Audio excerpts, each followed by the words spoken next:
quand vous prenez l'article 78 de notre Constitution, où le président a le pouvoir discrétionnaire de nommer le Premier ministre, en apparence, quand vous lisez ça, vous allez croire que le président est libre de nommer un Premier ministre.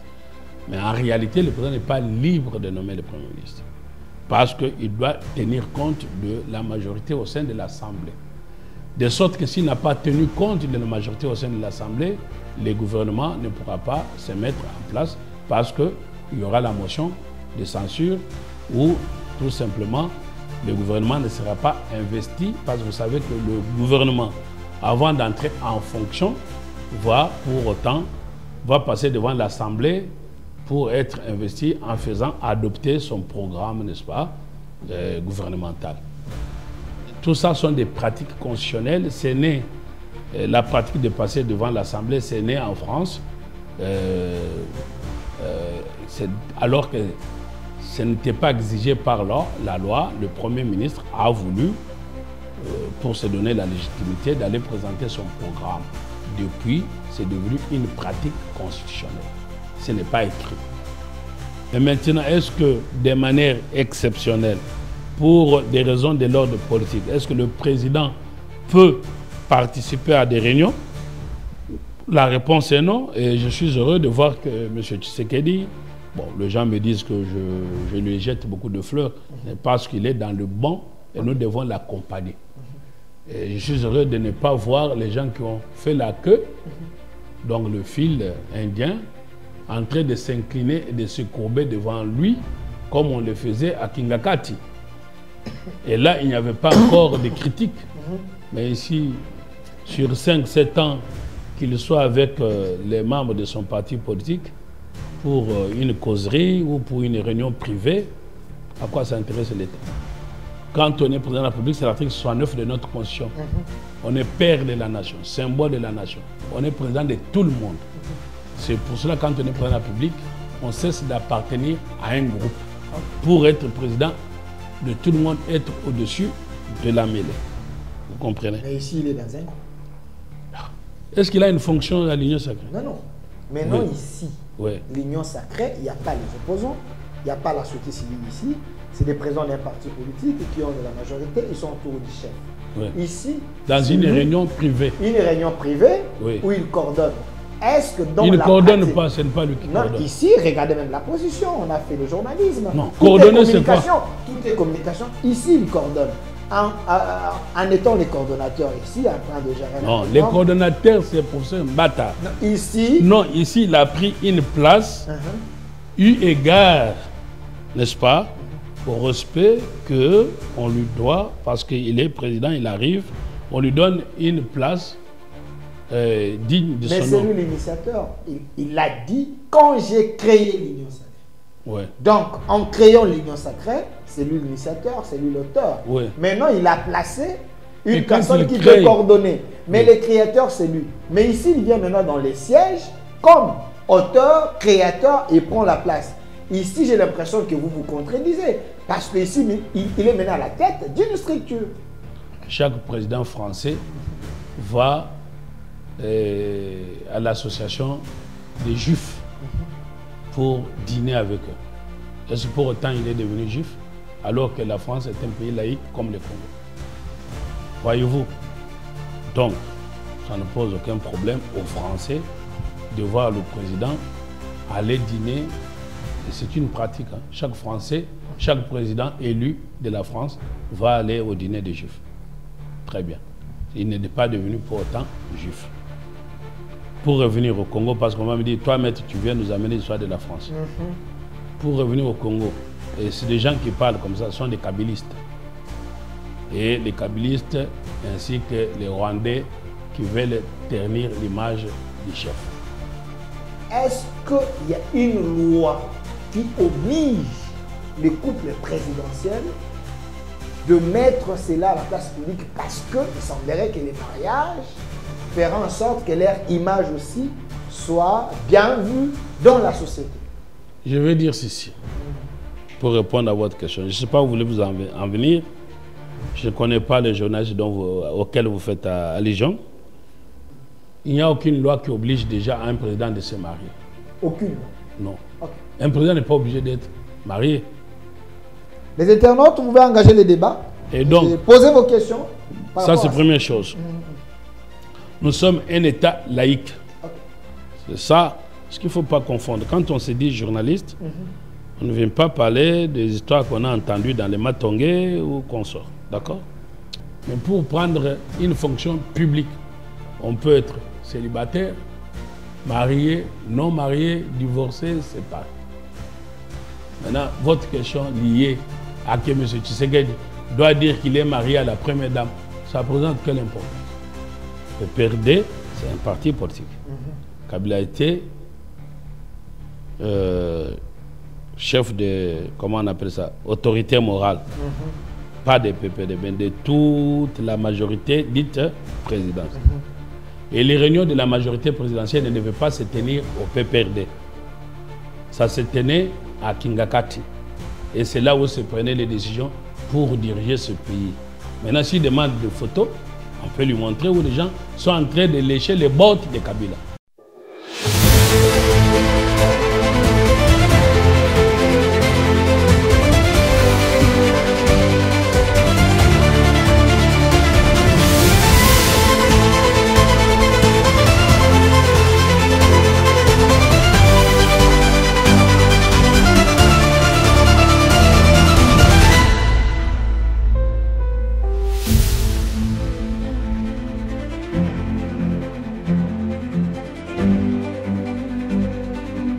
Chers compatriotes, vous êtes en train de me suivre en direct sur notre chaîne YouTube Au Centre TV. Abonnez-vous, laissez vos commentaires sur le lien YouTube Au Centre. Je vais lire vos commentaires, posez vos questions, votre nom, ainsi de suite.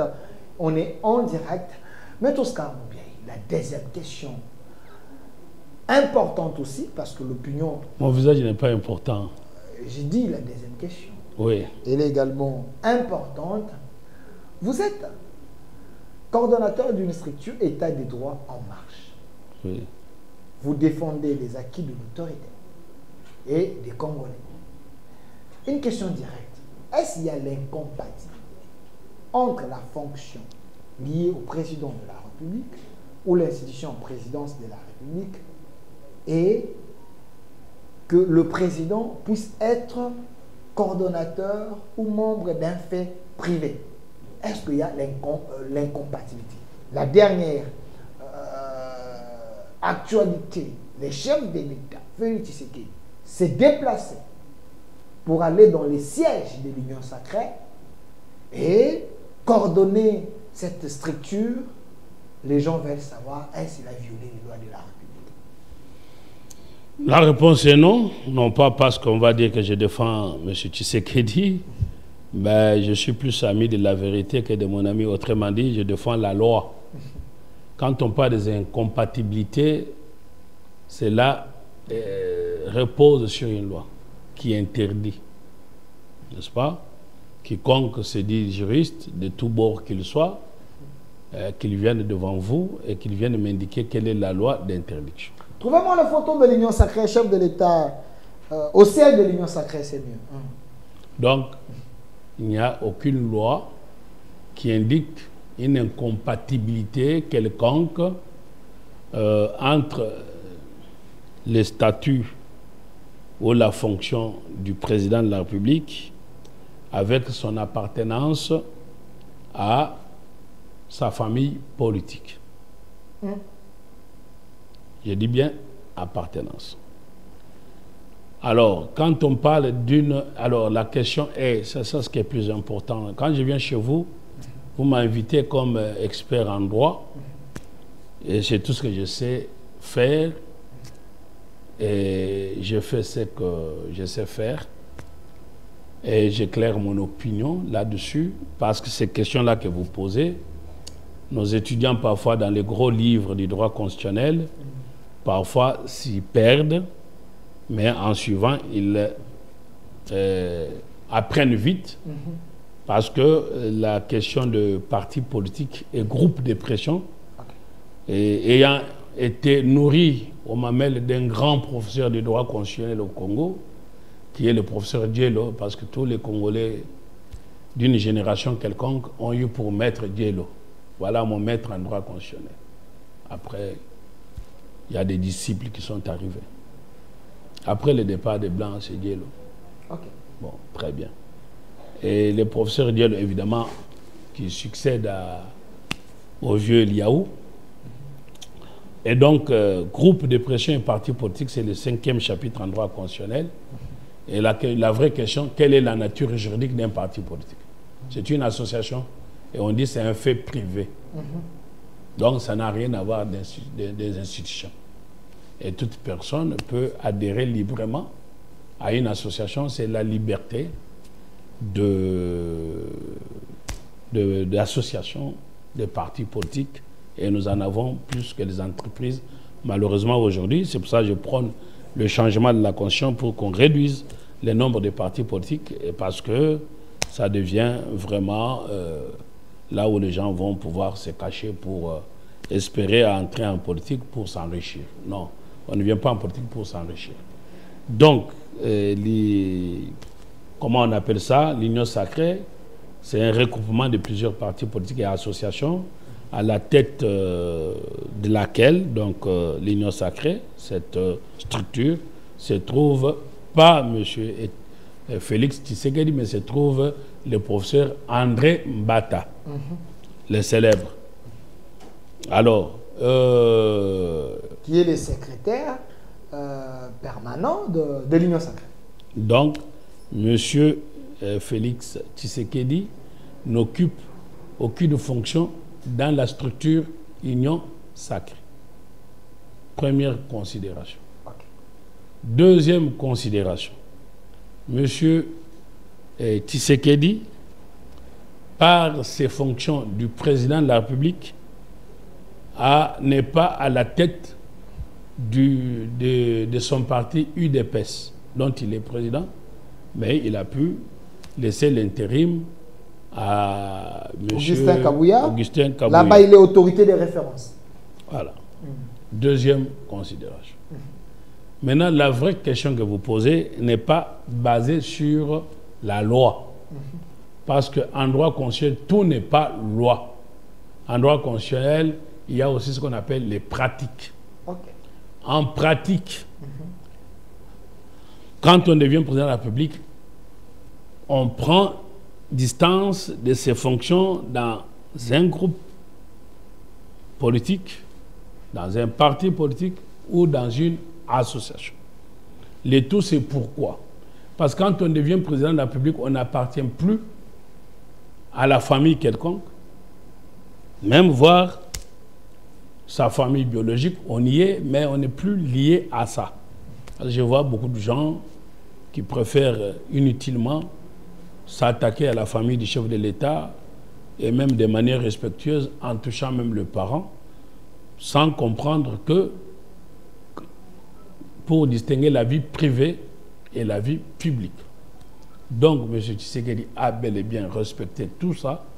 Il s'est mis au service de la nation parce que l'idée est que quand on est élu président, on ne s'appartient plus, on est le président de tout le monde, de ceux qui l'avaient élu et de ceux qui ne l'avaient même pas élu. Maître Oscar, s'il vous plaît, une parenthèse, on va la refermer rapidement parce que vous parlez de la vie privée du président de la République.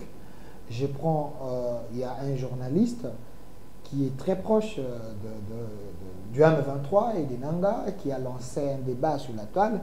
Ça dérange plusieurs personnes. Est-ce le chef de l'État?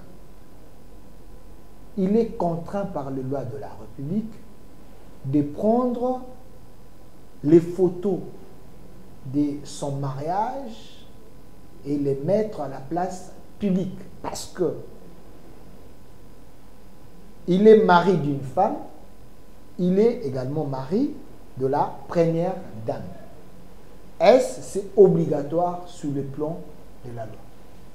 Non, écoutez, la vie privée se protège. Si celui que vous appelez journaliste est journaliste, il doit savoir faire la différence entre sa fonction de journaliste et c'est quoi être journaliste.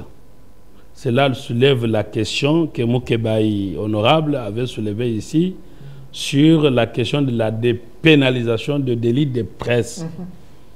Donc, personne n'est à l'abri quand on commet une infraction. Donc, le journaliste là dont vous me parlez, il commet l'infraction d'injure et de diffamation. Okay. Et les journalistes tentent souvent de s'abriter derrière leurs fonctions pour violer la loi. Et quand on les arrête pour diffamation et injure, on va dire qu'il n'y a pas l'état des droits et on va avoir des associations des droits de l'homme. C'est pour ça que moi j'ai prôné pour une association des droits de l'homme, on va dire intelligente, qui ne fait pas d'amalgame. Vous êtes journaliste, vous devez connaître vos limites. Quand vous dépassez des limites, vous tombez dans l'infraction. Et donc, il faut trouver un équilibre nécessaire entre sa profession de journaliste garantie par la Constitution en termes de droit à l'information dont a besoin l'opinion. Et c'est pour cela que le journaliste est un métier louable et noble que vous faites. Je suis en train de répondre à votre question. Oui. Parce qu'il faut être un peu direct, parce que les gens ont besoin de comprendre. Est-ce la première dame a droit aux honneurs de la République? Écoutez, la première dame, non seulement en tant que femme, a droit au respect et à sa dignité, mais aussi et surtout sa position, pas sa fonction, sa position d'être à côté du chef entraîne que son image est liée à celle du chef, qui est le symbole d'une nation. Par conséquent, elle a droit au respect dû à sa position, parce que quand vous l'attaquez, vous glissez vers les injures envers le chef de l'État. Et quand vous injuriez le chef de l'État, vous n'oubliez pas que vous êtes en train de vous injurier vous-même parce que vous injuriez votre nation. Il n'y a pas que nous, parce que les Congolais, parfois, nous pensons, parce qu'on passe dans les réseaux sociaux, on est dans son salon, on prend son petit téléphone, on commence à injurier M. Tshisekedi.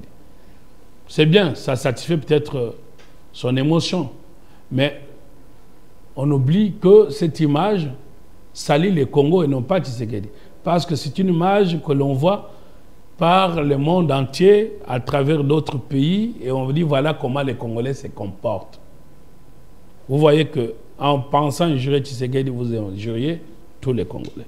Et donc, j'étais en train de répondre à votre question de manière claire, en disant que le monsieur qui a dit ça n'a pas raison, parce qu'une première dame ou personne, même un citoyen simple, ordinaire comme moi, n'a pas à publier sa vie privée. Il n'y a que les Congolais qui préfèrent étaler leur vie privée dans les réseaux sociaux.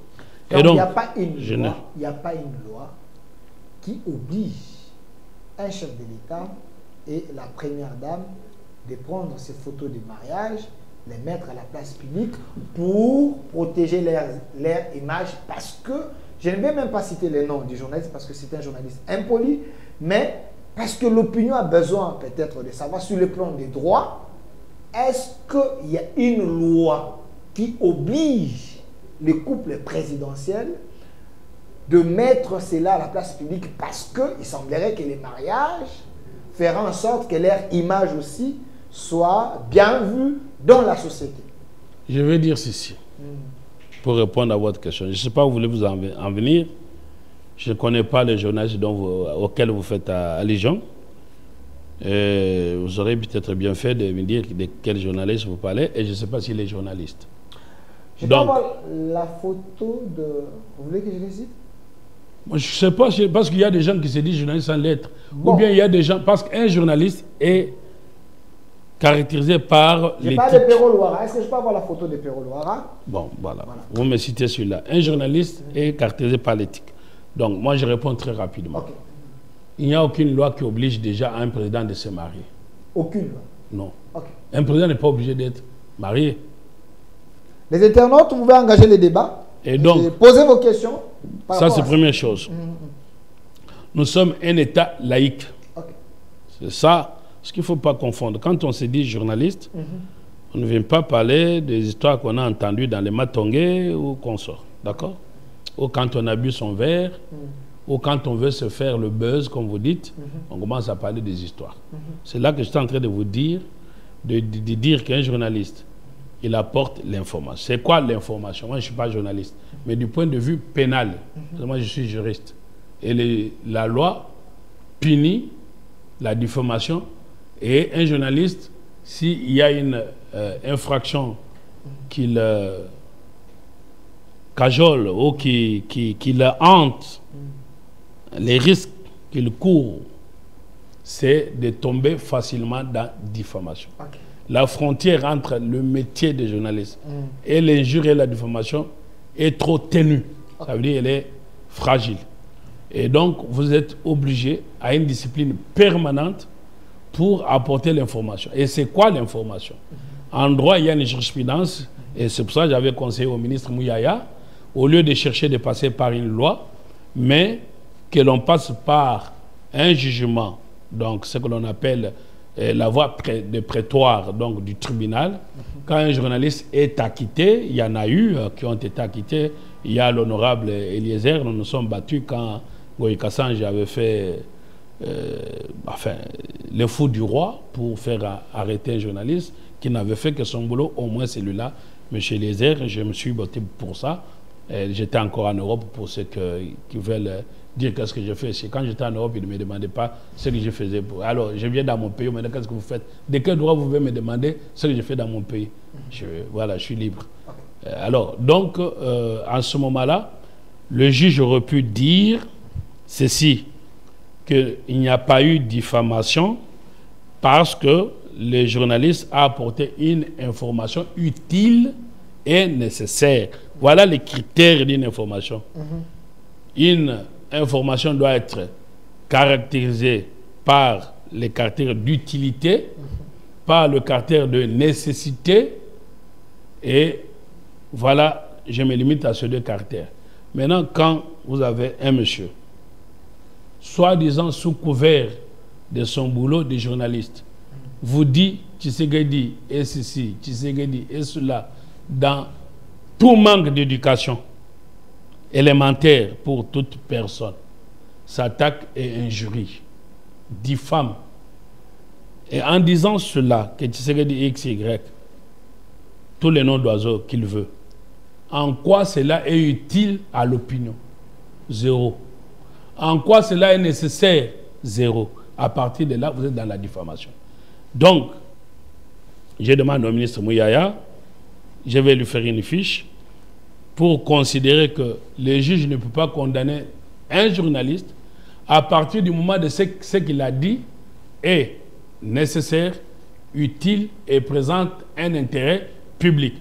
Et donc, maintenant, je pose la question à celui qui me dit juriste et plutôt journaliste, que M. Tshisekedi s'affiche avec son épouse. Cela est utile en quoi pour notre opinion? En quoi c'est nécessaire? C'est sa vie privée. Donc, il faut faire la sphère entre la vie privée et la vie publique. Première chose. Deuxième chose, nous sommes un État laïque. Mariage, c'est un problème religieux. Les musulmans exigent qu'on ait quatre femmes. C'est leur opinion. Les catholiques exigent la fidélité et le mariage monogamique. Il faut être marié pour prendre la communion. Mais pour prendre une fonction publique, on peut être célibataire, marié, non marié, divorcé, séparé. Maintenant, votre question liée à que M. Tshisekedi doit dire qu'il est marié à la première dame, ça présente quelle importance? Vous savez que les États-Unis, c'est un pays puritain.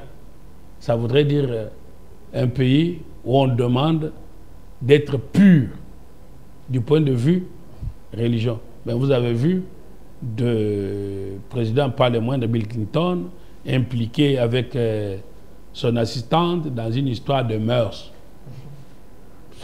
Ça n'a pas intéressé de se passer. Ça, c'est pour les Américains. Mais quand vous entrez chez les Français, aucune exigence. On peut être homosexuel, on peut être non marié, on peut... Ça n'intéresse personne. Donc un président de la République, selon nos lois, parce que nous sommes dans il n'y a aucune loi. Parce que nous sommes dans un État laïque. Oui. Donc, il peut être président sans se marier ou en étant marié. Donc, les 3 mariages, il est libre. Mariage religieux, mariage civil, importe peu. Concubinage. Le mariage n'est pas une exigence de la loi pour occuper la fonction. Vous n'avez dans les conditions d'être candidat, vous n'avez pas la condition liée à être marié. Donc voilà, je crois qu'on a dit ça étant l'État laïque. Et de la même manière, j'étais en train de vous expliquer par rapport aux fonctions dans l'union sacrée, j'étais en train de vous expliquer que le principe, c'est la pratique. La pratique veut que le président, ou bien l'exigence d'éthique, veut que le président puisse être au-dessus de la mêlée et être président de tout le monde. C'est pour cela, quand le président devient président, il prend congé de son parti. Revenez à la photo de l'union sacrée. Et qu'on sort. C'est ça l'intérêt. Mais maintenant, est-ce que de manière exceptionnelle, pour des raisons de l'ordre politique, est-ce que le président peut participer à des réunions? La réponse est non. Et je suis heureux de voir que M. Tshisekedi, bon, les gens me disent que je lui jette beaucoup de fleurs, parce qu'il est dans le banc et nous devons l'accompagner. Et je suis heureux de ne pas voir les gens qui ont fait la queue, donc le fil indien, en train de s'incliner et de se courber devant lui, comme on le faisait à Kingakati. Et là, il n'y avait pas encore de critiques. Mais ici, sur 5-7 ans, qu'il soit avec les membres de son parti politique, pour une causerie ou pour une réunion privée, à quoi ça intéresse l'État? Donc, un chef de l'État peut avoir des réunions privées avec les gens de sa structure politique. Oui. Il n'a pas énervé les lois de la République. Mais sur cela. Vous savez que là, vous lancez un débat dans les réseaux sociaux. Les gens peuvent vous opposer. Bah écoutez, que les gens viennent de la loi. Il n'y en a pas. Si on en cite, on l'a mal lu. Okay. Et je vous invite toujours à dire, pas dans les réseaux sociaux. Invitez les gens là. Non, j'ai dit, il y a des juristes qui sont en train de nous suivre et qui sont en France, un peu partout. Ils peuvent engager un débat ou lancer un débat aux gens sur ces plateaux par rapport à cette thématique. Vous savez que depuis que je suis au Congo, maintenant ça va faire beaucoup de temps, j'invite au débat contradictoire. Voilà. C'est du choc des idées que j'ai là. Mais les gens fouillent, ils vont se mettre dans leur téléphone, moi, avec eux-mêmes. Non, écoutez, je vous réponds de manière scientifique. De manière scientifique. OK? Et avec la rigueur scientifique. Et là, vous touchez les domaines de ma prédilection. Je suis spécialiste dans ce domaine du droit public. Et quand vous parlez du droit institutionnel, c'est mon domaine. Je vous réponds sans risque d'être contredit. Après, ils vont dire, Maître Oscar, il est orgueilleux. Non, appelez tout constitutionnaliste, tout juriste, si vous voulez. Je ferai le débat avec lui. Il n'y a pas une loi qui impose une incompatibilité. Parce que, de par la nature même, être dans un parti politique, être dans une association, c'est un fait privé. Donc, ça ne relève pas de la vie publique. En conséquence, il n'y a aucune loi qui impose l'incompatibilité parce que quand vous êtes dans une association, vous n'avez pas de fonction publique. L'incompatibilité, c'est pour éviter le cumul de fonctions. Vous êtes président, vous êtes avec une autre, c'est pour éviter le cumul. C'est pour ça qu'on parle d'incompatibilité. Et donc, mais quand vous êtes dans un secteur privé, vous n'avez aucune fonction publique. Les partis politiques étant fait privé. Fait privé. Donc, on peut être président d'un parti politique et président de la République. En principe, aucune loi ne l'interdit, je suis en train de vous dire. Mais par pratique, parce que l'éthique ou l'esprit est que quand on est président de la République, c'est l'article 69 de notre Constitution. On est père de la nation, symbole de la nation. On est président de tout le monde. C'est pour cela, quand on est président de la République, on cesse d'appartenir à un groupe. Pour être président de tout le monde, être au-dessus de la mêlée. Vous comprenez? Mais ici, il est dans un groupe. Est-ce qu'il a une fonction à l'Union sacrée? Non, non.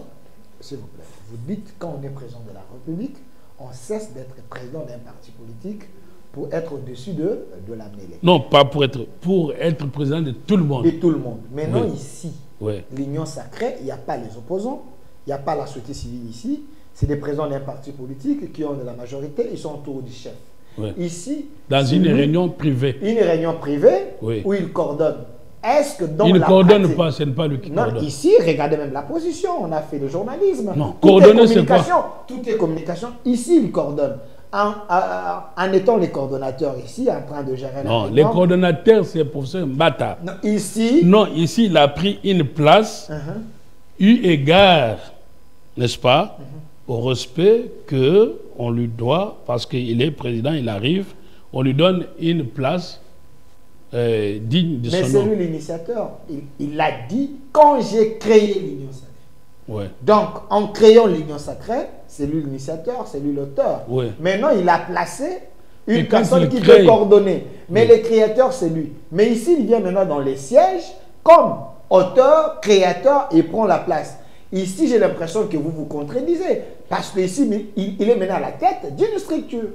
Bon, je vais vous répondre alors, parce que vous voulez... C'est des questions de l'opinion, pas moi. Mais je vais répondre à cette opinion. Ok. Notre opinion, elle veut être plus catholique que les papes pour rien. Il faut qu'on aille à l'essentiel des choses. Je vous réponds. Chaque président, c'est une pratique. Okay. Chaque président français va à l'association des juifs pour dîner avec eux. Est-ce que pour autant il est devenu juif alors que la France est un pays laïque comme le Congo? Voyez-vous? Donc, ça ne pose aucun problème aux Français de voir le président aller dîner. C'est une pratique. Hein. Chaque Français, chaque président élu de la France va aller au dîner des Juifs. Très bien. Il n'est pas devenu pour autant juif. Pour revenir au Congo, parce qu'on va me dire, toi, maître, tu viens nous amener l'histoire de la France. Pour revenir au Congo, et c'est des gens qui parlent comme ça, ce sont des kabylistes. Et les kabylistes, ainsi que les Rwandais qui veulent ternir l'image du chef. La vérité, c'est celle-là. C'est cette vérité que je prône et je ne parle de langue de bois. Bon, en comparatif. Maintenant, on a vu Tshisekedi, très bien. Maintenant, sous Kabila, fils, on voyait à Kingagati, les gens s'alignaient, ils se reconnaissent. Ils saluent Kabila aligné à Kingagati, avec révérence, comme il voulait lécher ses pieds. Est-ce que ça veut faire le débat? Bon, écoutez, laissez-moi finir. Est-ce que vous êtes sérieux? Vous me trouvez moins sérieux? Vous dites que Kabila les invitait chez lui à la maison. Mais ici, c'est le siège de l'Union. À Kingagati, c'est la maison de Kabila. Non, c'est aussi sa maison. Il a invité les gens chez lui à la maison, monsieur, en train de manger avec les gens. Monsieur, quand vous avez des photos. Je souhaite mais ici, non, c'est important. Ici, c'est dans les sièges de l'Union sacrée. C'est différent. Les sièges où se tissaient les pouvoirs, où les gens se rendaient pour prendre les décisions de ce pays. Sous Kabila, c'était pas Kingagati. Ça, c'est connu de tout le monde. Vous avez amené l'état des droits, mais il ne faut pas suivre les gens qui n'ont jamais respecté les lois de la République. Non, c'est malgré moi que je le dis, parce que si nous n'allons pas imiter les kabylistes. Mais quand ils deviennent donneurs de leçons, nous leur retournons parce qu'ils doivent être rattrapés par leur vécu. Aujourd'hui, la grande difficulté des kabylistes, ils ont tellement fait du mal au pays qu'ils ne peuvent pas donner moindre leçon parce qu'on va leur retourner leur propre vie. J'espère pour qu'ils en aient honte. Encore faudra-t-il dire qu'ils n'ont pas honte. Vous comprenez? Quand on a mal agi, on doit avoir honte. Mais eux, ils sont téméraires et courageux, alors qu'ils ne pouvaient pas donner leçon à aucun moment de la vie politique de ce pays, parce qu'ils n'ont fait que violer des lois. En tuant, en violant, en spoliant, tout ça, nous l'avons connu. C'est un raccourci frauduleux. Retournons ici. Maintenant, une fois que l'on a dit ça, non, je peux démontrer, je peux vous dire que le siège de l'UDPS a été incendié, je peux vous citer des Rossi Mukendi qui ont été tués, je peux vous citer des Armand Tongulu, je peux vous citer des tortures. Ça, c'est des blessures que nous portons dans notre âme et dans notre chair. Ça, c'est le mal du régime. Et aujourd'hui, nous soutenons le régime Tshisekedi parce qu'il est venu réparer tout ça. Maintenant, quand nous voyons les cabinets nostalgiques de revenir vite au pouvoir, critiquant les choses qui ne relèvent pas de la vie politique. Il faut les débats politiques sérieux. Maintenant, vous dites, Tshisekedi était allé dans l'Union sacrée, il est devenu président de l'Union sacrée. Et c'est sérieux. Vous qui me demandez, est-ce que je suis sérieux? Et Tshisekedi, vous l'avez vu avec une fonction. Maintenant, vous me posez la question. Je vous ai déjà répondu. Je vous ai dit que quand on est président de la République, on ne cesse d'être membre d'un groupe quelconque. L'idée, je vous les donne, ça c'est la vie institutionnelle, ça c'est la science. Moi, quand vous m'appelez, vous me demandez de venir parler science. Je ne viens pas parler, moi je ne suis pas un membre de parti politique, et moi je ne dépends de personne. Je viens dans vos émissions en citoyen libre pour l'intérêt de mon pays. Et quand vous me demandez, je vous réponds scientifiquement. Et donc, je dis le principe et je vous donne l'article de la Constitution que j'interprète en vous disant c'est l'article 69 de la Constitution qui dit qu'il est symbole de la nation, qu'il est père de la nation, conséquence, il est président de tout le monde, des minorités et comme des majorités. Si les gens de PPRD veulent entendre Tshisekedi et veulent partager un moment de convivialité, il l'invite, il ira. Donc, je suis en train de vous dire qu'il n'y a aucune loi et que, mais par principe, pour qu'il soit en toute indépendance et neutralité, il n'appartient à aucun groupe. Maintenant, vous qui me dites, je ne suis pas sérieux, dites-moi, est-ce que cette photo-là prouve qu'il est devenu membre de l'Union sacrée? Et vous me dites qu'il a dit qu'il a créé l'Union sacrée. Oui, il a créé l'Union sacrée. Mais il crée et quand il est élu, il démissionne, il prend sa distance, il devient président de tout le monde, mais il a une famille politique. Et la politique ne s'arrête pas parce qu'on est devenu président. C'est une fonction politique. Merci, Maître Oscar. De quoi je vous ai répondu là-dessus. On passe à autre chose. Il y a des gens qui sont en train d'écrire ici. S'il vous plaît, Delphin, il faut passer à une autre question car Maître Oscar est mal à l'aise à te répondre car il est cuit qu'il vous montre une photo de Joseph Kabila quand il était président au siège du PPRD en train de coordonner des réunions. Bon, je ne vais pas en train de coordonner des réunions. Merci. On passe. Maître Oscar. Non, répondons à cet inspecteur. Okay. Je dis ceci. Pour lui, la tête, il faut qu'on puisse être sérieux. Okay. Quand vous parlez des sièges, des PPRD, n'est-ce pas? PPRD, c'est un parti politique. Kabila était chef de, comment on appelle ça, autorité morale. Pas des PPRD, mais de toute la majorité dite présidentielle. Et les réunions de la majorité présidentielle ne devaient pas se tenir au PPRD. Ça se tenait à Kingakati. Et c'est là où se prenaient les décisions pour diriger ce pays. Maintenant, s'il demande des photos, on peut lui montrer où les gens sont en train de lécher les bottes de Kabila. Merci. On passe à autre chose. Maître Oscar, revenez sur la photo de l'Union sacrée. C'est important, mais on passe à une autre question. Ouais. Maître Oscar, la population ne s'est pas retrouvée sous le régime Tshisekedi. Selon les opposants, Souminon 1, c'était un raté. Mais aujourd'hui, le chef a réuni ces gens, des gens qui ont de députés pour faire un nouveau gouvernement. Est-ce que le chef ne peut pas puiser ailleurs? Parce que ceux qui sont dans l'Union sacrée, ils ont démontré leurs limites. Est-ce que c'était nécessaire qu'il rassemble ces gens, les rassure, que vous serez encore au gouvernement? Est-ce qu'il ne pouvait pas faire autre chose ou faire mieux avec d'autres intelligences qui sont en dehors de l'Union sacrée? Écoutez, moi, conseiller de Tshisekedi, je leur ai conseillé de sortir de l'interprétation rigide de la Constitution. Okay. Et vous comprenez pourquoi moi je milite pour le changement de la Constitution, n'eût été la priorité accordée maintenant à bouter l'ennemi dehors avec la guerre de l'agression. Vous avez compris que j'étais déjà dans la dynamique de campagne pour le changement de la Constitution. Très bien. Le problème ici ne se pose pas en termes de la volonté du chef de l'État. C'est un problème de l'ordre de notre Constitution mal rédigée. Mal rédigée. Oui, mal rédigée par ceux qui ont voulu nous l'octroyer, parce que nous sommes dans une Constitution octroyée. Que dit la Constitution? Le gouvernement est issu de la majorité présidentielle. Pourquoi cela? Je parlais de mal rédigé. Pourquoi? Il ne fallait pas qu'on dise ça dans la Constitution. Parce qu'il va de soi. C'est comme tu dis, tu fais une loi pour dire que la mère doit aimer son enfant. C'est inutile ça.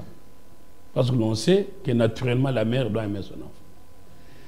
En droit constitutionnel, on appelle ça le fait majoritaire. C'est quoi le fait majoritaire? Le gouvernement est composé en tenant compte de la composition de l'Assemblée nationale. Pourquoi cela? Si vous ne prenez pas un gouvernement issu de la majorité présidentielle, plutôt majorité parlementaire, qui, pendant les élections où le président est de la même famille politique que la majorité parlementaire, ça devient que les régimes basculent au fait en réalité. C'est pour ça que j'ai parlé de la majorité présidentielle qui est la même que la majorité parlementaire, ce qui fait une homogénéité.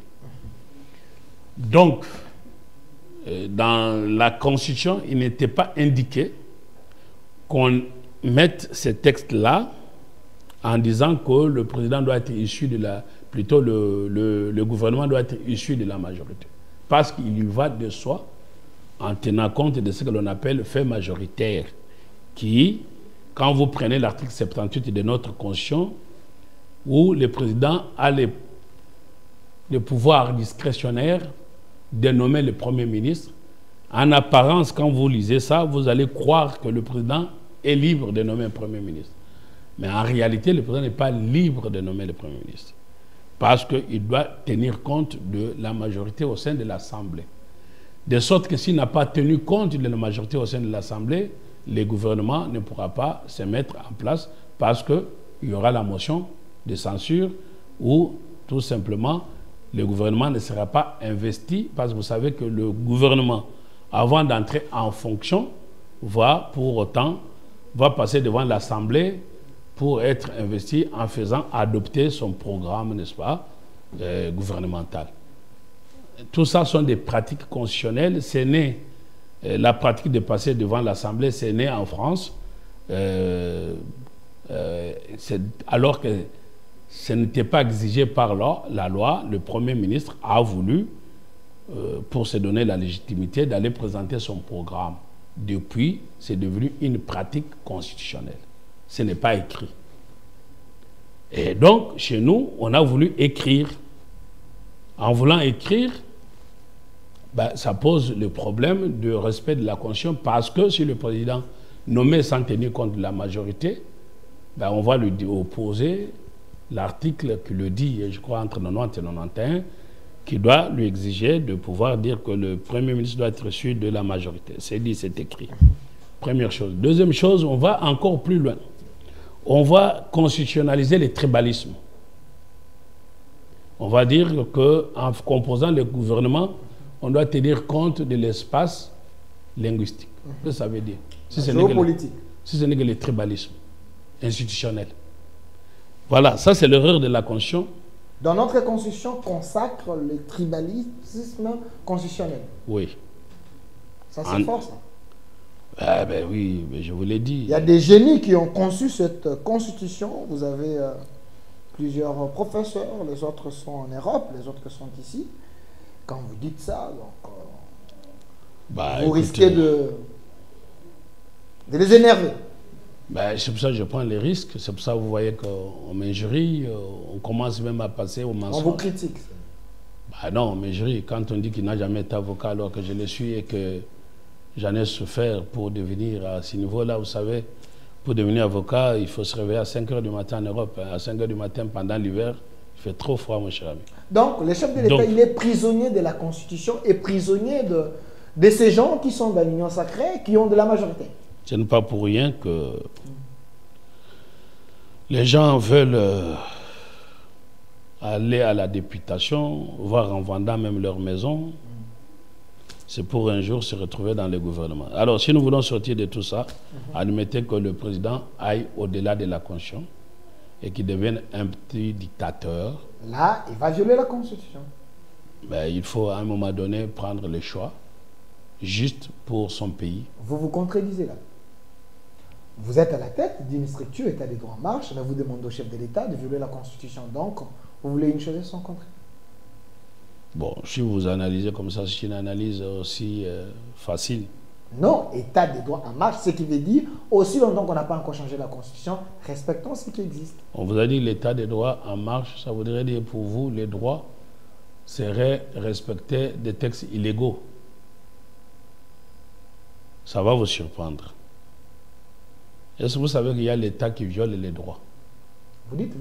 Vous savez qu'un État peut violer les droits des citoyens. C'est le cas de la RDC. L'État peut devenir un oppresseur. C'est le cas de la RDC. Non, si c'était le cas de la RDC, je n'aurais pas dit que mon nation s'appelle État des droits en marche. Votre amour pour Tshisekedi, apparemment, ça vous trahit. Hein. C'est pas une histoire. Ça risque de mettre vos connaissances en sciences. Mais laissez-moi m'expliquer. Parce en pâtir, hein, parce que quand vous monnayez votre intelligence au profit de ceux que vous aimez. Il faut pas. C'est ce que les gens pensent. Vous êtes professeur, vous êtes quelqu'un qui est piquant, mais parce que vous aimez les chefs de l'État, vous pouvez déformer la science pour satisfaire l'autorité. Écoutez, je vous aime bien. Parfois, vous faites... bon, vous êtes un bon journaliste. Vous faites avocat des diables pour me faire parler. C'est une très bonne chose. Mais attention, il ne faudra pas dire des choses. Quand vous ne me laissez pas répondre, les gens vont risquer de croire que c'est ce que je fais. J'étais en train de vous dire ceci. Ce que je vous dis est scientifique, mon ami. Voilà, nous avons une constitution. Le chef de l'État, c'est un homme d'État. Il peut opérer des choix pour l'intérêt du peuple.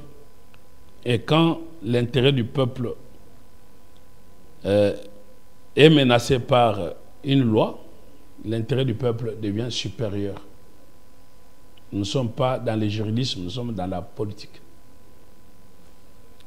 La volonté du peuple voudrait que le chef de l'État qui est appelé à prendre pour non seulement les générations actuelles et les générations futures décisions importantes puissent s'interroger. Voilà quel est l'objectif et l'intérêt d'un gouvernement.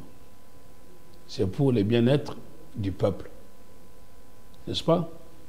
Et puisque le gouvernement c'est pour le bien-être du peuple, les critères de choix des ministres ne doivent pas reposer sur l'espace linguistique, sur le tribalisme. Ne doivent pas reposer sur le clientélisme politique. C'est pour ça qu'il faut sortir de tout ça.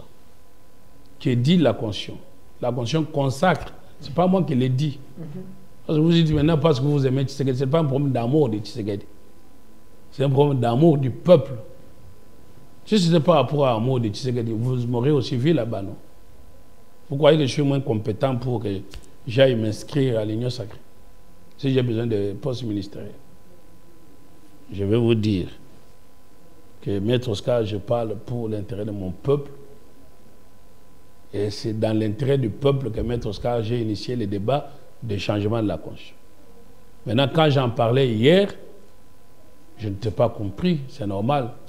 Quand on est une élite, on est mal compris parce qu'on ne parle pas pour le populisme. Donc, pour la question que vous me posez, c'est écrit dans notre Constitution, si vous avez la Constitution, on dit que le gouvernement tient compte, c'est dit, de l'espace linguistique. C'est pour ça que vous allez voir... C'est quel article? Allez-y vers l'article 90 ou 91 de la Constitution. C'est pour ça que vous allez voir les gens dire « nous, ressortissants d'eux ». Dans la République, on n'est pas ressortissant d'eux. On est membre de la République. Alors, notre Constitution dit que le gouvernement tient compte. Je souhaite que vous puissiez me lire ça. L'article combien? 90? 90, regardez 90 ou 91, la Constitution.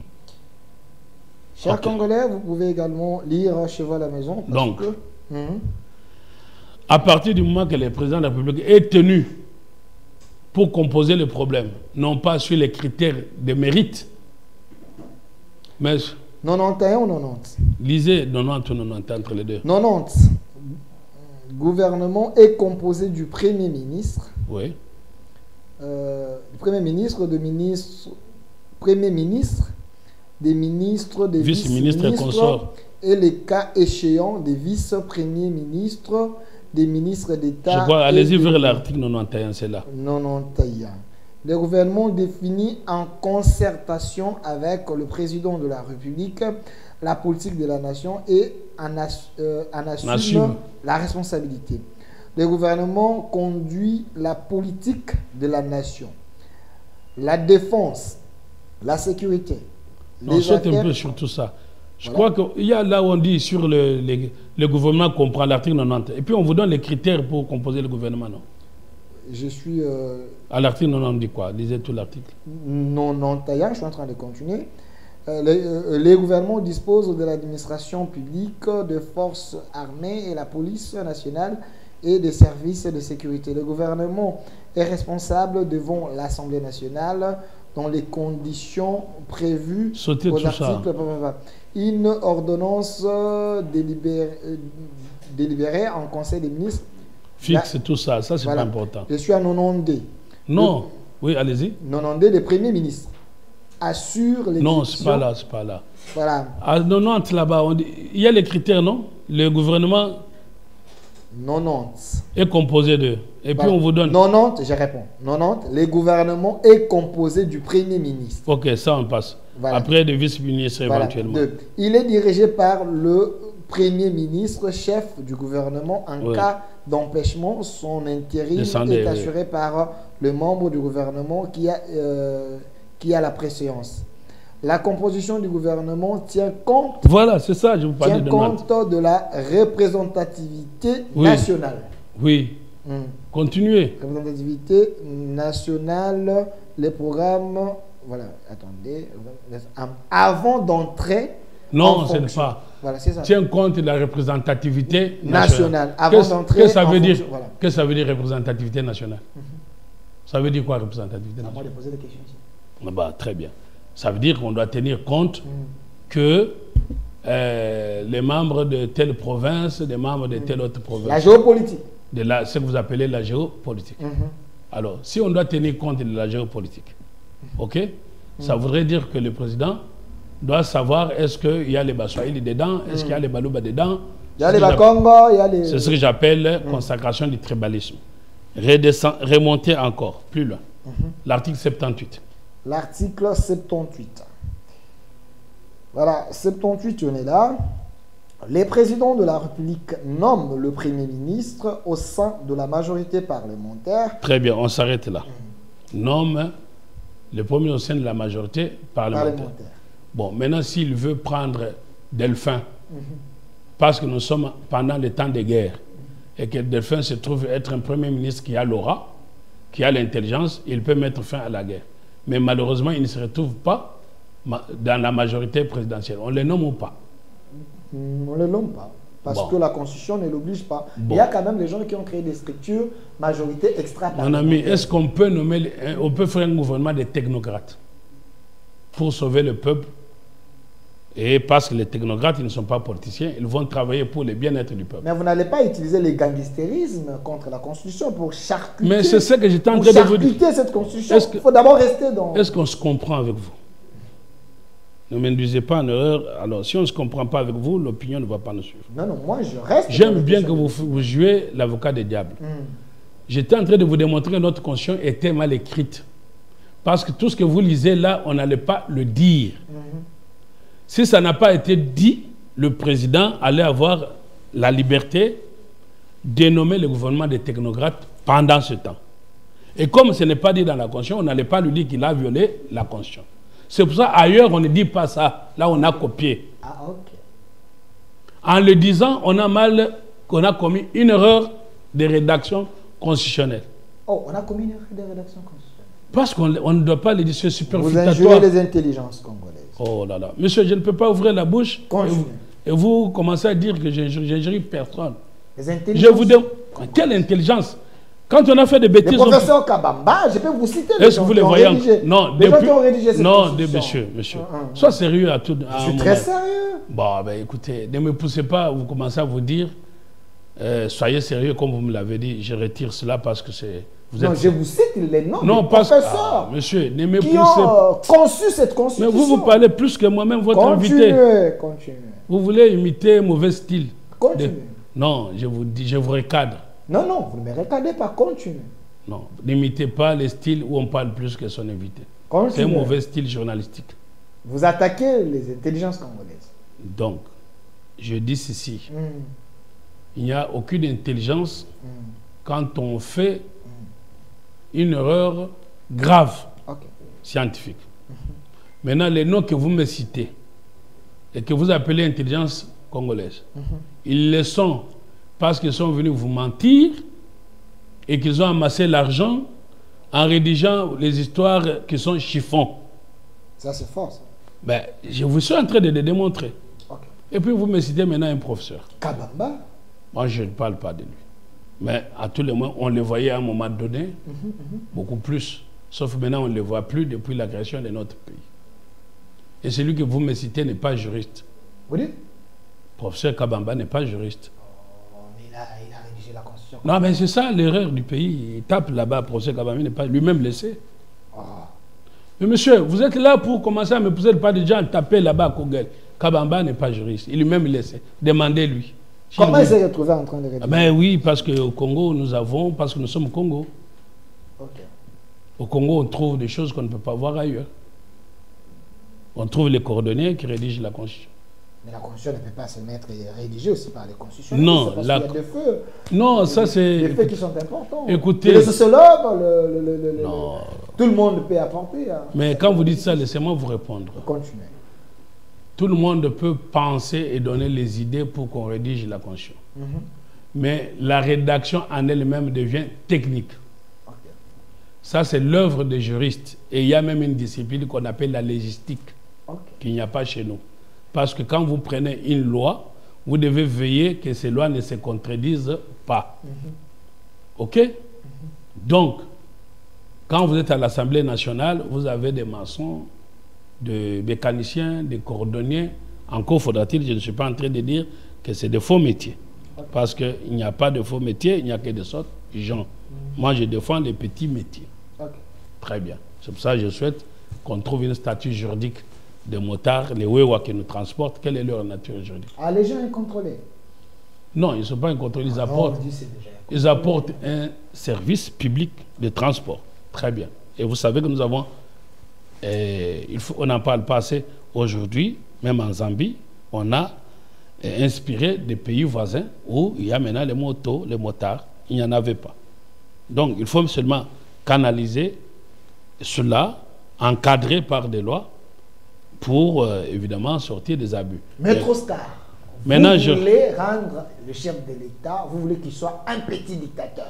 C'est là où il y a ma question. Donc, tout ce qui est écrit dans la Constitution, il y a certaines choses qui le maintiennent en prison. Sur ce, il doit avoir une dose d'un dictateur pour essayer un peu de sauver les Congo. C'est ce que vous voulez dire? Bon, je vais vous répondre clairement. Si vous me laissez vous répondre. Continue. Et de ne pas mal comprendre. Essayez un peu d'avaler des pilules dures qu'on vous donne.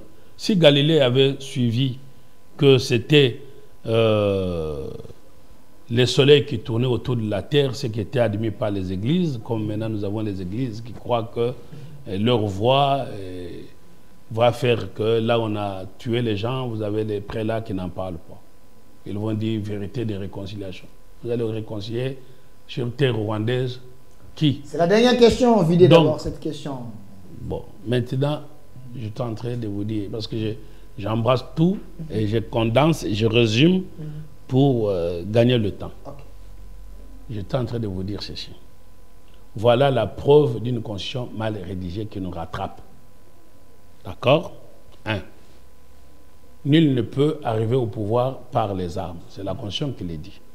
Quand nous avons voulu changer la Constitution, ceux qui nous ont attaqués, c'est les rebelles d'aujourd'hui, en soutane comme en costume. Maintenant qu'il y a des gens qui veulent prendre le pouvoir par les armes, soutenus par eux-mêmes, ils ne disent pas qu'il y a violation de la Constitution. 2. Vous êtes en train de dire, voilà le président doit nous amener un gouvernement de salut public, on va dire, un gouvernement qui donne du pain aux Congolais. Large union nationale. Quoi c'est? Large union nationale. Moi, ça, ça m'intéresse. Parce que ce qui m'intéresse, c'est le peuple. Le peuple n'a pas besoin de larges, petits, grands, moyens. Face aussi les frustrés, donc pour créer un peu cette union nationale solide. Le peuple a besoin que les enfants aillent à l'école, qu'ils mangent et qu'on garantisse leur avenir. Cela passe par les gens, hommes et femmes, de par leurs compétences, travaillent au sein de ce qu'on appelle le gouvernement. Et donc, le gouvernement, les membres doivent y être de par la méritocratie, le mérite et le savoir-faire. Or, notre Constitution ne permet pas cela. Notre Constitution dit ceci, qu'un Premier ministre doit être issu de la majorité. Je vous ai démontré qu'en droit constitutionnel, c'est ce qu'on appelle fait majoritaire.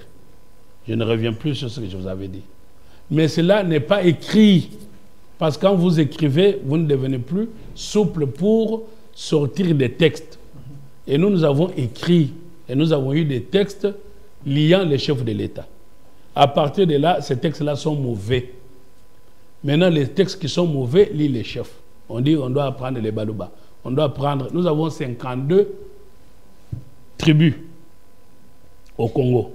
Et quand vous vous dites que le gouvernement doit tenir compte de la représentativité nationale, vous allez... Je parle là où je maîtrise, beaucoup plus. Ben, je parle là où je maîtrise aussi. Quand je suis Katanga, on ne veut pas. Allez, je pars au Katanga, que j'aime. Vous avez quelqu'un qui est nommé Premier ministre, il est Muchokwe. Les Hemba, les Rondes vont dire que le Tchokwe n'est pas le nôtre. Est-ce qu'on a une représentativité nationale? Vous avez compris. Donc, votre mot, la représentativité nationale, ça ne veut rien dire. C'est la consacration de l'ethnicité et donc la consécration des divisions et des frustrations. Parce que quand vous prenez, vous dites qu'il est moussalifone. Bon, tous les moussalifone ne se retrouvent pas à un individu qu'on va nommer Premier ministre. Parce qu'il va descendre chez lui, il va dire, moi je suis ronde. Et les Baloubakat vont dire, mais lui, les rondes ne sont pas les mêmes. Ça, c'est la division du pays. Vous comprenez? Quand on est national, on est national. Merci. Donc, est-ce que vous avez compris? Maintenant, la Constitution a dit ça. Ayant dit ça, ça liait les chefs de l'État.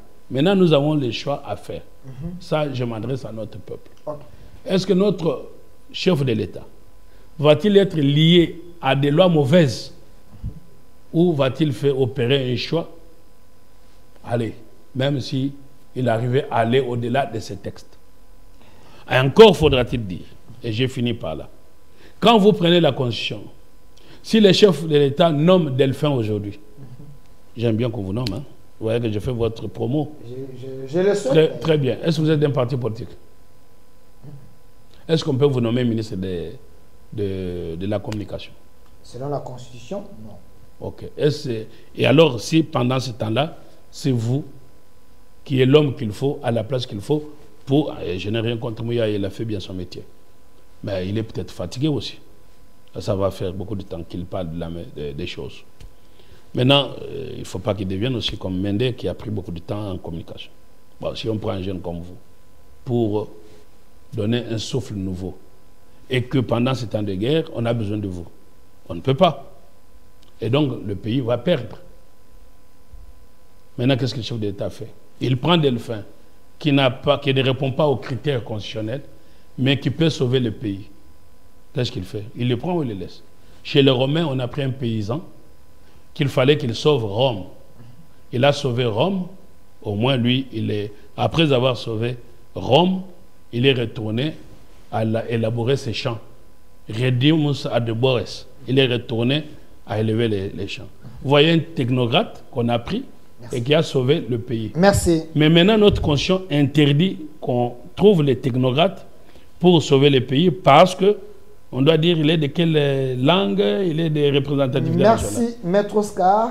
Est-ce que vous m'avez maintenant bien compris? Je lance un défi aux gens qui pensent que sa logique, sa manière de voir... Pas ma logique, c'est la science. S'il vous plaît, sa manière de voir les choses par rapport à notre Constitution, si vous estimez que vous avez les muscles intellectuels, vous pouvez m'appeler. On verra comment on peut organiser un débat sur cette thématique. Mais Maître Oscar, quand vous étiez en train de parler, j'étais en train de prier au fond de moi pour que les gens qui vous suivent, les détenteurs et les députés, qui ne s'énervent pas contre vous, moi encore contre le chef de l'État, parce qu'ils sont très jaloux, ils ont mis leurs moyens pour avoir ces députés. Donc, il ne faut pas exciter le chef de l'État, charcuter la Constitution, parce que vous risquez d'avoir des frustrations politiques, les gens qui ont apporté leur pierre à l'édifice. Alors, on passe à une autre question. Maître Oscar, 5 minutes. On a dit il nous reste 5 minutes. J'aimerais tester votre patriotisme. Je peux avoir la vidéo de notre cardinal Ambongo qui était au Rwanda, terre de Paul Kagame, qui est considéré comme Hitler de l'Afrique. Mais quand le cardinal a pris la parole, a parlé, il a compati avec les Rwandais pour le massacre de Hutu, ce qui s'est passé au Rwanda. Mais les internautes et certains Congolais conscients pensent que le cardinal a raté l'occasion de dire aux Rwandais de ne pas tuer des Congolais parce que ce qui s'est passé chez eux, c'est mal. Mais en RDC, il y a encore plus de morts qu'au Rwanda, que le Rwanda retire sa main sur les Congolais de mauvaise qualité. Il n'a pas dit ça. Pensez-vous qu'il a fait ça à dessein parce qu'il n'aime pas Tshisekedi? Pourquoi vous dites que vous allez tester mon patriotisme? Vous croyez que mon patriotisme va partir des commentaires que j'aurai à faire sur le cardinal?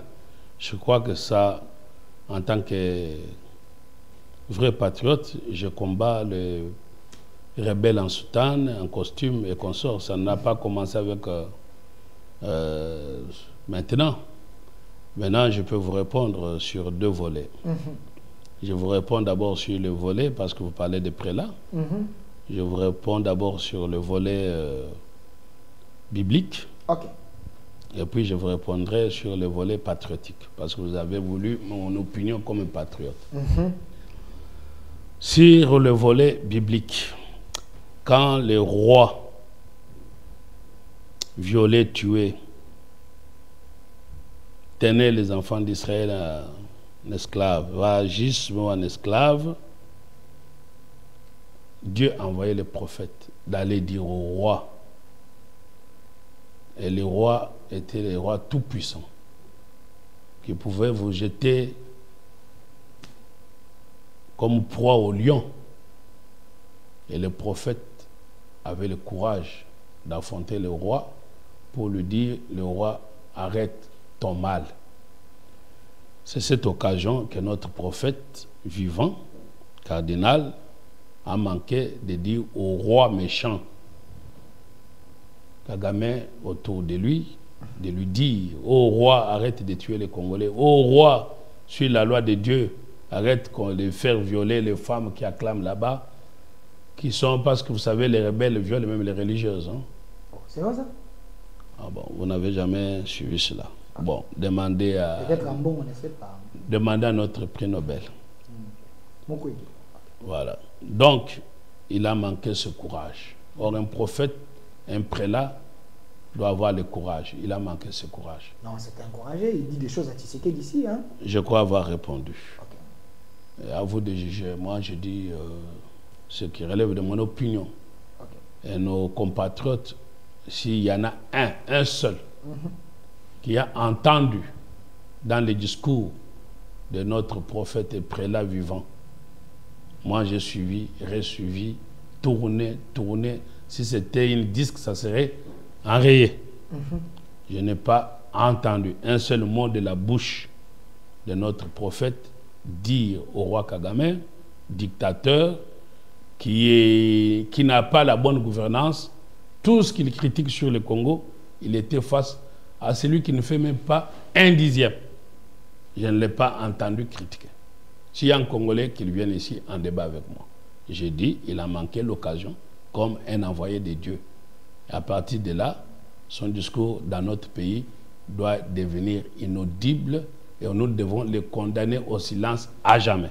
Condamner qu'il est cadre l'amour. Oui, au silence à jamais. Okay. Donc, il ne peut plus prendre parole pour prêcher. Qu'il aille prêcher, il ne peut même pas prêcher parce qu'il n'a pas eu le courage de parler au dictateur Kagame à l'occasion qu'il avait. Ça, c'est sur le plan biblique. Sur le plan de l'ordre politique, c'est quelqu'un qui est dans sa terre de prédilection au naturel, où il y a la rébellion. Bon, maintenant, est-ce que quand on est contre la rébellion, on peut arriver dans la rébellion et être accueilli sans qu'on soit tué? Et quand on est dans... On parlait tout à l'heure des groupes politiques et des familles politiques. C'est quelqu'un qui parle face à la terre de sa famille, politique de rébellion. Il parle sur la terre de sa famille. Qui Cardinal Amo? Oui. Non, il était au Rwanda. Sur la terre de sa famille. C'est ce que j'ai dit, non? Vous voulez que je vous dise? Je pouvais retirer, ça peut choquer certaines sensibilités. Oh, monsieur, je retirerai quand il se sera souvenu qu'il ne faut pas, quand il retournera encore à la terre de sa famille pour dire que arrêtez de tuer les Congolais. Vos propos vous engagent. Bon, très bien. Une fois que je vous ai dit ça, j'ai dit sur les deux volets, je fais un petit pas en arrière sur mes minutes qui me restent, ou une seconde qui me reste. Dans ce que vous étiez en train de dire ici, j'allais, si vous me laissiez finir mes idées, j'aurais pu tout de suite répondre sur ça, mais je ne m'en souviens plus trop exactement. Mais sinon, j'étais en train de dire clairement que dans ce que vous dites que je demande au président de devenir un petit dictateur, il est admis en droit constitutionnel que pendant le temps de guerre, et on va me dire, mais nous ne sommes pas en temps de guerre parce que ça c'est juridique, mais nous sommes en temps d'agression, et comme on n'a pas proclamé la guerre, c'est pour ça, juridiquement, on ne parle pas de guerre. Mais les résultats les mêmes, on tue, on viole, on fait ceci. Pendant ce temps-là, on demande à ce que le président ait beaucoup de pouvoir et devienne un monarque constitutionnel. Donc, qu'il devienne en clair un dictateur. Ça, c'est constitutionnel. Si vous voyez un constitutionnaliste qui ne dit pas ce que je vous dis, appelez-moi, on va montrer qu'un droit constitutionnel, c'est admis. Enregistrez-vous pour un débat. Donc, il est admis une dictature constitutionnelle. C'est ce qu'on appelle un monarque constitutionnel. Notre constitution qui a été calquée sur le modèle français de la constitution de la 5e République, quand on a conçu la constitution de la 5e République, on a voulu un pouvoir fort, on a voulu faire du président un monarque. C'est ça l'idée. Et pour sauver un pays, on ne sauve pas un pays avec... ce que vous dites là, avec les stylos, avec des verbiages qu'on voit au Congo, avec des réseaux sociaux et des polémiques. On sauve un pays quand on se met derrière son chef et on le pousse, comme on voit les Ukrainiens le faire. Merci. Vous ne voyez pas en Ukraine aujourd'hui l'opposition et consorts. Donc, quand toutes les questions, gouvernement, et toutes les questions que vous m'avez posées, les gouvernements n'est gouvernement que pour apporter au peuple le bonheur dont il a devoir à lui apporter. Merci. Nous sommes contre les gouvernements qui vivent le bonheur aujourd'hui et en le promettant au peuple pour demain, et le peuple n'a pas vu ce bonheur. Merci. Et donc, en conséquence, pour cet objectif-là, moi, conseiller du président de la République, si je l'étais, je lui demanderais d'aller au-delà des textes. Et évidemment, l'esprit me revient dans ce que j'étais en train de dire. Quand vous dites que je viole la Constitution, non. Là, vous faites une lecture littérale de la Constitution. Moi, je ne fais pas une lecture littérale. je fais une lecture littéraire. Le président peut vous nommer, vous. À partir du moment que l'Assemblée nationale ne s'est pas opposée à ce choix et on vous a validé, il n'y a pas de violation de la Constitution. Et quand on dit que le Premier ministre est issu de la majorité parlementaire, c'est l'interprétation. Qu'est-ce qu'on en donne comme interprétation? J'ai vu le débat dans ce pays où on dit que cela veut dire qu'on doit être nécessairement député pour devenir Premier ministre. Ma réponse est non. Et donc, j'en ai fini. Voyez-vous comment j'ai cadré le débat? C'est de manière très scientifique. Donc, c'était pour vous dire la violation. Il y aurait violation si le président de la République, après avoir nommé un technocrate qui n'est ni de la majorité, ni d'aucun parti politique, et que l'Assemblée nationale a refusé, à ce moment-là, s'il va outre, là, il y a violation.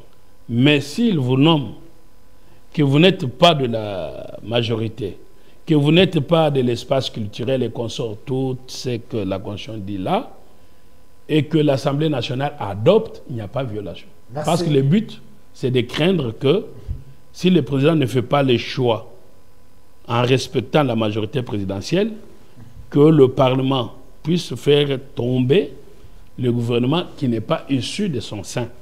Mais s'il y a un compromis politique, il n'y a pas de violation. Donc quand vous parlez de violation de la Constitution, vous faites une lecture apparente, littérale. Merci. Et donc ça, ce n'est pas...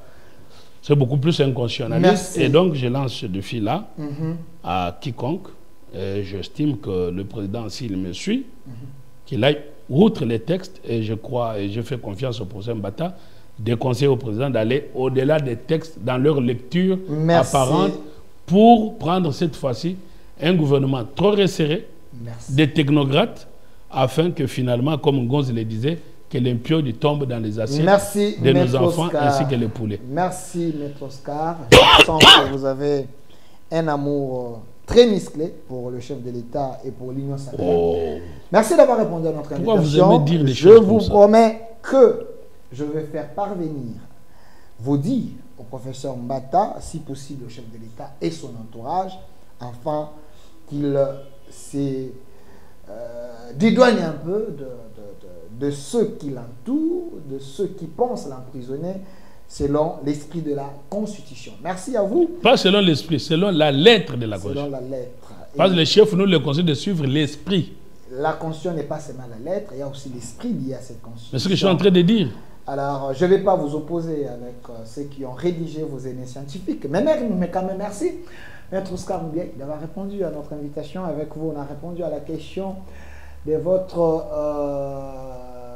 barreau, donc au barreau d'élite, si réellement vous pratiquez là-bas. Vous avez répondu sur la question de l'Union sacrée. Vous avez également répondu. La question du gouvernement, vous avez répondu. Merci à vous. Et j'annonce à l'opinion qu'à 20h, je vais recevoir M. Christophe Ngo, lui également, il a dit la société civile. Je vais les recevoir demain à 14h. Je reçois Maître Sylvain Mutombo, qui est également l'un des coordonnateurs, membre dans l'Union sacrée. Il avait pris part à cette réunion avec le chef de l'État. Et à 20h, je serai, si possible, avec le professeur Chilumbaï. Merci à vous d'avoir répondu à notre invitation. Les débats continuent sur notre chaîne YouTube au Centre TV et notre RDC. C'est possible. Maître Oscar, vous l'aimez beaucoup. Il est là. J'apprécie votre talent de bon comédien.